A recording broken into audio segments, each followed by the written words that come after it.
नमस्कार, the daily show में आपका स्वागत है। मैं हूं आपका मित्र साथी हमदर्द मुकेश कुमार। दोस्तों, अपने विवादास्पद बयानों की वजह से हमेशा सुर्खियों में रहने वाली कंगना रनौत एक बार फिर से चर्चाओं में है, विवादों में है, जो उनकी आदत में शामिल है। इस बार उन्होंने सीधा मोर्चा खोला है महाराष्ट्र सरकार के खिलाफ, यानी जो फिल्मी दुनिया के अंदर की बुराइयां हैं या फिल्मी दुनिया में उनको जो अपने प्रतिद्वंद्वी या विरोधी लगते हैं, उनके खिलाफ मोर्चा खोलने के बाद वो सीधे तौर पर अब राजनीतिक मोर्चे पर उतर आई हैं और उन्होंने महाराष्ट्र सरकार को निशाना बनाया है और सरकार में प्रमुख साझीदार शिवसेना को निशाना बनाया है। उन्होंने पहले तो ये कहा कि मुंबई की तुलना पाक ऑक्यूपाइड कश्मीर से कर दी, पीओके बता दिया उसको। उसके बाद उसके पहले उन्होंने ये कहा कि मुंबई में उन्हें मूवी माफिया से ज़्यादा डर मुंबई पुलिस से लगता है और यहीं से सारा विवाद शुरू हुआ। तो सवाल उठता है कि आखिरकार कंगना रनौत ऐसा क्यों कर रही हैं? ऐसा करने के पीछे उनका एजेंडा क्या है और क्या उनके एजेंडे के पीछे भी किसी और का एजेंडा काम कर रहा है? जाहिर है ये ऐसा विषय है जिस पर आज हम विचार करना चाहते हैं, लेकिन उसके पहले आपसे एक गुजारिश करना चाहते हैं और गुजारिश ये है कि अगर आपको लगता है कि गोदी मीडिया पटरी से उतर गया है, जो काम उसका है लोकतांत्रिक देश में जो उसे करना चाहिए वो नहीं कर रहा है, तो आप स्वतंत्र पत्रकारिता के साथ आइए, उसकी ताकत बनिए। सत्य हिंदी की सदस्यता योजना इसी दिशा में एक बड़ा कदम है। इसमें आर्थिक योगदान देकर आप स्वतंत्र पत्रकारिता को मजबूती प्रदान कर सकते हैं। इसके लिए इस वीडियो के साथ दिए गए डिस्क्रिप्शन में जाइए, उसमें एक लिंक है, उसको क्लिक कीजिए और फिर अपनी इच्छा के अनुसार कोई भी सदस्यता चुन लीजिए। हमें उम्मीद है कि एक अच्छी पत्रकारिता के लिए, सच्ची पत्रकारिता के लिए आप ये सहयोग देने के लिए आगे ज़रूर आएंगे। तो आइए मुद्दे पर वापस लौटते हैं और ये देखने की, समझने की कोशिश करते हैं कि कंगना रनौत का ये जो नया अभियान है वो क्या है और उस पर जो प्रतिक्रिया हो रही है, क्या ये उन पर भारी पड़ सकती है? अब देखिए कि उन्होंने जब ये सारे बयान दिए और फिर ये भी धौंस दे दी कि मैं 9 सितंबर को मुंबई आ रही हूँ, किसी के बाप में दम हो तो मुझे रोक ले। किसी ने उन्हें चैलेंज नहीं किया था कि आप ना आइए, किसी ने उन्हें रोकने की कोशिश नहीं की। संजय राउत, जो कि शिवसेना के प्रवक्ता भी हैं, वरिष्ठ नेता हैं, उन्होंने ये ज़रूर कहा था जब उन्होंने मुंबई पुलिस की इस तरह से आलोचना की थी कि मुझे मुंबई पुलिस से डर लगता है, तो उन्होंने ये ज़रूर कहा था कि अगर डर लगता है तो मत आइए। तो ये एक स्वाभाविक प्रतिक्रिया थी। मुंबई पुलिस के बारे में सब जानते हैं कि देश की तमाम शहरों की पुलिस से कहीं बेहतर है, कहीं ज़्यादा सक्रिय और चुस्त दुरुस्त है। और इस बारे में ये कहना, मुंबई शहर की नाइट लाइफ को देखिए कितनी सुरक्षित मानी जाती है। वहाँ 12-1-2 बजे तक महिलाएं सड़कों पर निकल सकती हैं, तो तफरीह कर सकती हैं। तो उसके बारे में ये करना, इस तरह का बयान देना, जाहिर है कि एक चिढ़ाने वाला बयान था और उससे केवल न शिवसेना चिढ़ी, न सरकार चिढ़ी, बल्कि दूसरे दल भी उसी तरह की प्रतिक्रिया कर रहे हैं। जैसे जो महाराष्ट्र नवनिर्माण सेना मनसे हैं, उसके प्रमुख हैं राज ठाकरे, उनका भी उस तरह का बयान आया है, दूसरे दलों का भी बयान आया और यहाँ तक कि बीजेपी में भी, महाराष्ट्र की बीजेपी में भी इस मुद्दे पर 2 तरह के बयान आए हैं। एक बयान में उनके एक तरफ जो खेमा है वो उनकी आलोचना भी कर रहा है। तो मुंबई का मामला, महाराष्ट्र का मामला एक क्षेत्रीय भावनाओं को उभारने वाला भी है। तो जाहिर है कि अगर वो मुंबई की आलोचना करेंगी तो उन्हें ये उल्टा भी पड़ सकता है। बहरहाल, हम इस पर आते हैं कि आखिरकार ये एजेंडा क्या है। अचानक उन्हें मुंबई पुलिस इतनी ख़राब क्यों दिखने लगी? साफ बात है, मुंबई पुलिस इस समय संघी एजेंडे पर है। संघ परिवार, बीजेपी और उससे जुड़े जो चैनल हैं जो उस एजेंडे पर काम करते हैं, उन्होंने मुंबई पुलिस को टारगेट बना रखा है। सुशांत सिंह राजपूत की आत्महत्या या कथित तौर पर हत्या के मामले को बढ़ा चढ़ाकर दिखाने के लिए वो मुंबई पुलिस पर आक्रमण कर रहे हैं, जबकि हुआ ये है कि ये मामला मुंबई पुलिस से कब का लिया जा चुका है, उसकी सीबीआई जांच चल रही है, उसकी जांच और दूसरी 2 एजेंसियां कर रही हैं। तो इतनी सारी एजेंसियां जब जांच कर रही हैं तो मुंबई पुलिस को कटघरे में खड़े करने का, उसको बदनाम करने का, उस पर हमले करने का एक सुनियोजित एजेंडा चल रहा है हमारे न्यूज़ चैनलों के माध्यम से, संघ परिवार के माध्यम से। क्योंकि और इस एजेंडे का बहुत साफ उद्देश्य भी है। उद्देश्य ये है कि किस तरह से महाराष्ट्र में जो सरकार उनकी इच्छा के खिलाफ बन गई है, बननी तो थी शिवसेना और बीजेपी की, लेकिन शिवसेना ने पाला बदलकर एनसीपी और कांग्रेस के साथ मिलकर सरकार बना ली और वो चल भी रही है। तो ये एक तिलमिलाहट है संघ परिवारी और उनके मीडिया में, और इसीलिए वो मौका ढूंढ रहे हैं। पहले आपको याद होगा कि अर्णब गोस्वामी ने रिपब्लिक टीवी में अपने शो के जरिए पाल घर पर अटैक करने की कोशिश की थी। पाल घर में जो 2 साधुओं की हत्या हुई थी उसके बहाने अटैक करने की कोशिश की थी, सरकार को हिलाने की कोशिश की थी, वो सफल नहीं हुए। तो अब उन्होंने जो किया था उसके खिलाफ मामला दर्ज हुआ, पुलिस पूछताछ कर रही है, तो उससे भी वो बावले हो रखे हैं, पगलाए हुए हैं, और अनाप शनाप जब भी अपने शोज़ में वो बोलते रहते हैं, करते रहते हैं। तो एक तो मीडिया जिस तरह से फंक्शन कर रहा है, जिस तरह से बीजेपी और संघ परिवार काम कर रही है महाराष्ट्र सरकार को किसी भी तरह से हिलाने डुलाने का, गिराने का, और दूसरे उपाय भी किए ही जा रहे हैं। हम सब सुनते रहते हैं कि कैसे विधायकों को फुसलाने की कोशिश, तोड़ने की कोशिशें पैसे के आधार पर चल रही हैं, वो कामयाब नहीं हो पा रही हैं। तो एक तिलमिलाहट, चिड़चिड़ाहट है और ये एजेंडे के तहत चल रहा है। तो मुंबई पुलिस पर आक्रमण मीडिया के ज़रिए हुआ, सरकार की तरफ से हुआ, सत्तारूढ़ दल की तरफ से हुआ, ये चल रहा है।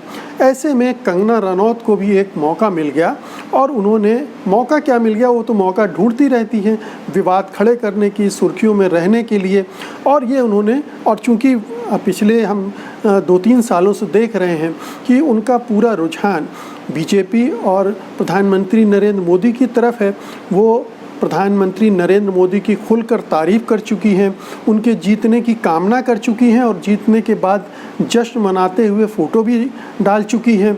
वो बीजेपी के जो इश्यूज़ हैं उनके बारे में सकारात्मक राय रखती हैं। आपको याद होगा कि सद्गुरु जो हैं उनके साथ बातचीत में उन्होंने क्या क्या कहा था। उन्होंने मॉब लिंचिंग को एक तरह से सही ठहराने की कोशिश की थी, या उससे आँख मूंद लेने की सलाह एक तरह से दी थी कि उनके गांव में तो ये सब कोई ऐसा कुछ होता नहीं है, गायों की रक्षा होती वगैरह वगैरह। तो मॉब लिंचिंग पर उनकी ये रवैया थी। उदारवादियों पर वो लगातार आक्रमण करती रही। उदारवादी मतलब जो चाहते हैं कि सारे समुदाय मिलजुल कर रहें, एक दूसरे के प्रति नफरत ना हो, हिंसा ना हो। तो जो मेल जोल के भाव वाले लोग हैं उन पर उनके आक्रमण होते रहे हैं। शबाना आज़मी पर वो आक्रमण करती रही हैं, और फिल्म इंडस्ट्री के ऐसे जितने भी लोग हैं उन पर वो आक्रमण करती रही हैं। तो ये बीजेपी का एजेंडा, हालांकि वो ये कहती हैं कि मुझे बीजेपी में नहीं जाना है, मैं राजनीति नहीं करूंगी, वो ये भी कह चुकी हैं बीजेपी से मुझे टिकट का ऑफ़र मिल चुका है वगैरह। लेकिन ये साफ है कि वैचारिक रूप से कम हम अगर राजनीति में सीधे तौर पर उनकी दखल ना माने तो भी, लेकिन परोक्ष तौर पर वो जो कर रही हैं वो एक पॉलिटिक्स है। और यही पॉलिटिक्स है कंगना रनौत की, कि कैसे बीजेपी नरेंद्र मोदी संघ परिवार के एजेंडे को आगे बढ़ाने में वो मदद करें। वहाँ जहाँ उनकी सरकारें नहीं हैं उनको हिलाने डुलाने में अगर कुछ कर सकती हैं अपने बयानों के ज़रिए तो वो करें, एक विवाद खड़ा करें। ये उनका सबसे ऊपरी एजेंडा है। इसके बाद उनके और अपने निजी एजेंडे भी इससे जुड़ जाते हैं। उसमें एक एजेंडा हो सकता है कि भविष्य में राजनीति में जाने का इरादा रखती हूँ और वो इस तरह से अपने लिए एक आधार बना रही हूँ। लेकिन दूसरा एजेंडा उनका हमेशा से ये रहा है कि विवाद खड़े करके और अपनी को सुर्खियों में बनाकर रखा जाए। हाँ, आपकी चर्चा लगातार होती रहे, ऐसा कुछ करते रहना चाहिए। तो आपको याद होगा कि चाहे आदित्य पंचोली हों, चाहे ऋतिक रोशन हों, चाहे दूसरी अभिनेत्रियां हों, उनके बारे में हल्के कमेंट करना, छींटाकशी करना, उनको मीडियोकर बताना और अपने आप को श्रेष्ठ बताना, ये उनका एक लगातार का सिलसिला रहा है। तो उनकी एक छवि स्पष्ट है हमारे सामने, उनके विचार स्पष्ट हैं, उनका राजनीतिक एजेंडा हमारे सामने बहुत खुला हुआ है। अब इसमें कोई दुराव छुपाव नहीं है, लेकिन इस बार उन्होंने बर्र के छत्ते में हाथ डाल दिया है और जो महाराष्ट्र सरकार को नहीं छेड़ा, बल्कि महाराष्ट्र की जो क्षेत्रीय भावनाएं हैं और क्षेत्रीय राजनीति है उसको भी छेड़ दिया है। और इसीलिए आप देखिए कि फिल्म इंडस्ट्री से लेकर राजनीतिक दल तक सब प्रतिक्रिया कर रहे हैं। फिल्म इंडस्ट्री के सोनू सूद ने जैसे कहा कि मुंबई शहर तकदीरें बदलता है, सलाम करोगे तो सलामी मिलेगी। और ये सीधा बोल रहा है कि आपने जिस तरह से महाराष्ट्र को बदनाम करने की कोशिश की गई, मुंबई शहर को बदनाम करने की कोशिश की गई, उसको कोई बर्दाश्त नहीं करेगा। उनके अलावा उर्मिला मातोंडकर, रितेश देशमुख, स्वरा भास्कर, सोफी चौधरी, अनुभव सिन्हा, रेणुका शहाणे जैसे कई कलाकारों ने इन ट्वीट की जो कंगना ने किए हैं उनकी भर्त्सना की है, निंदा की है। ख़ास तौर से उन्होंने जो तुलना करने की कोशिश की पीओके से, कि इससे उनको लग रहा है कि इस शहर का अपमान करने की कोशिश की गई है और कोई भी शहर अपना अपमान बर्दाश्त नहीं करेगा। आप ये भी देखिए कि अगर ये बयान जो मुंबई से पीओके की तुलना वाला बयान है, अगर किसी ऐसे व्यक्ति ने दिया होता, किसी एक ऐसे अभिनेता ने दिया होता जो दूसरे समुदाय से ताल्लुक़ रखता है, फ़र्ज़ कीजिए आमिर खान, शाहरुख खान, सलमान खान, सैफ अली खान में से कोई अगर इस तरह की बात करता तो आज हिंदुस्तान का माहौल क्या होता।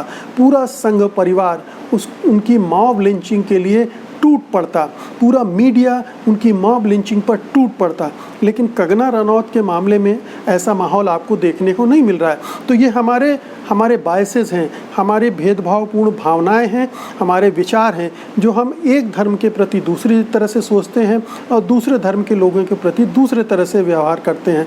तो स्पष्ट है कि जो कंगना रनावत कर रही हैं दरअसल वो नफ़रत पैदा करने की ही राजनीति है, नफ़रत को बढ़ाने की राजनीति है। और ये उसका तीसरा चौथा एजेंडा आप मान सकती हैं कि जो पूरी राजनीति है उसमें महाराष्ट्र सरकार को टारगेट करना है, हिंदू मुसलमान की भावना पैदा करनी है। पीओके से तुलना करने का मतलब ही यही है, पाकिस्तान मतलब मुसलमान। तो पीओके से तुलना करके उन्होंने ये भी करने की कोशिश की है कि हिंदू मुसलमान के भेद को उभारा जाए तो और अपनी सुर्खियां बटोरी जाए। कोई फिल्म आ रही होगी, कोई फिल्म वो बना रही होंगी, किसी फिल्म में एक्टिंग कर रही होंगी, वो सब भी इस सब से जुड़ जाता है अपने को खबरों में बनाए रखने के लिए। और जिस राह पर वो चल रही हैं दरअसल उस राह पर उनके लिए अब आने वाले समय में ये होगा कि फिल्म इंडस्ट्री में कोई उनको पसंद नहीं करेगा, उनके साथ कोई काम नहीं करना चाहेगा। वो एक अच्छी अभिनेत्री हैं, उन्होंने कुछ बहुत अच्छी फिल्में दी हैं, इसमें कोई संदेह की बात नहीं है।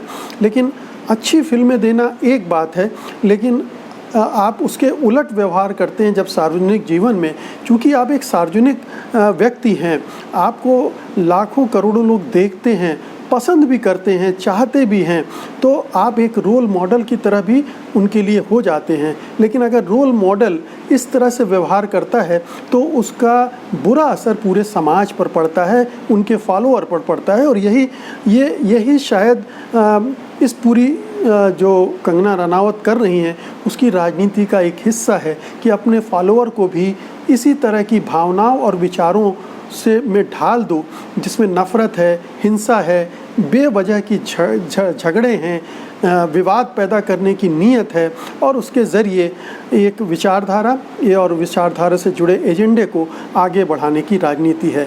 तो कंगना रनावत, हम जानते हैं कि तुम्हारी पॉलिटिक्स क्या है, हम सब जानते हैं कि तुम इस पॉलिटिक्स के ज़रिए क्या करना चाहती हो। इसलिए कोई पर्देदारी अब नहीं है, कोई दुराव छिपाव नहीं है। अब साफ साफ पता चल गया है कि आप कहाँ खड़ी हैं राजनीति में, किसका सहयोग कर रही हैं, किसके साथ आपका मेल मिलाप है, आप भविष्य में किस तरह की राजनीति को आकार देने की कोशिश कर रही हैं। और ये निश्चित रूप से अगर आप खुल्लम खुल्ला करें तो लोगों को अच्छा लगेगा कि आप एक राजनीतिक दल के साथ हैं, जैसे अनुपम खेर हैं, जैसे अशोक पंडित हैं, जैसे और भी कई नेता हैं, अभिनेता हैं, अक्षय कुमार है, अमिताभ बच्चन हैं। तो उनका तो स्पष्ट है कि वो उनकी लाइन है। आप भी स्पष्ट कर दीजिए कि मैं इस तरह की राजनीति को बिल्कुल पसंद कर रही हूँ और इसी के तहत कर रही हूँ। लोगों को समझ में आ रहा है। वैसे आप ना भी कहें तो लोग समझ चुके हैं और जाहिर है कि इसका असर आने वाले दिनों में पड़ेगा। और आपको भी ये जो महाराष्ट्र से अब जो आपको उसकी प्रतिक्रियाएं मिलेंगी वो हल्के में आप लेंगी तो ये आपको बहुत भारी पड़ेगा। तो दोस्तों, ये थी कंगना की पॉलिटिक्स पर मेरी एक छोटी सी रिपोर्ट। उम्मीद है कि आप इसे लाइक करेंगे, आप इसे शेयर करेंगे, और अगर अभी तक आपने sathindi.com को सब्सक्राइब नहीं किया है तो आज तो आप ये काम ज़रूर करेंगे।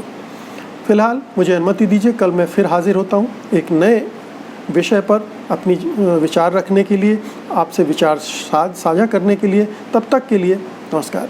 सत्य हिंदी के और वीडियोस को देखने के लिए हमारे YouTube चैनल को सब्सक्राइब करें और सीधे नोटिफिकेशन पाने के लिए बेल आइकन दबाएं।